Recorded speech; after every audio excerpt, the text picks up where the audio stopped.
বিসমিল্লাহির রহমানির রহিম। সুপ্রিয় শিক্ষার্থীবৃন্দ, আজকের topic middle term. Middle term অর্থ মধ্যপদ ভাঙা। সাপোজ একটা রাশি আছে x² + 15x + 36। এই রাশিটার মধ্যপদ ভাঙতে হবে, মিডল টার্ম করতে হবে। মিডল টার্ম কিভাবে করব?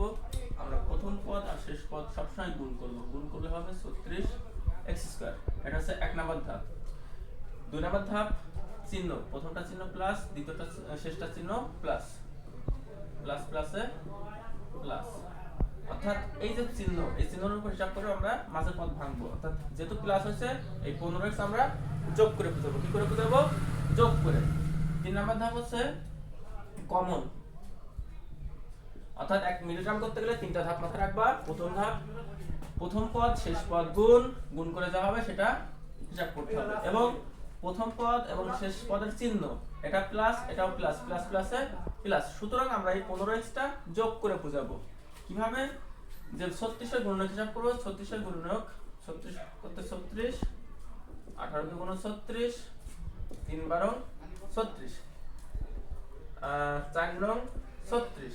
এখন কত কত যোগ করলে 15 হয় এবং গুণ করলে 36 হয়? আমরা যদি দেখি 3 12 36 আর 3 5 15।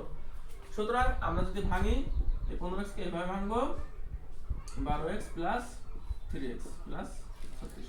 সুতরাং আমরা শুধু এই 15 কে ভাঙছি, বাদ বাকি প্রথম পদ শেষ পদ একই আছে। এখন কি করতে হবে? জোড়ায় জোড়ায় কমন।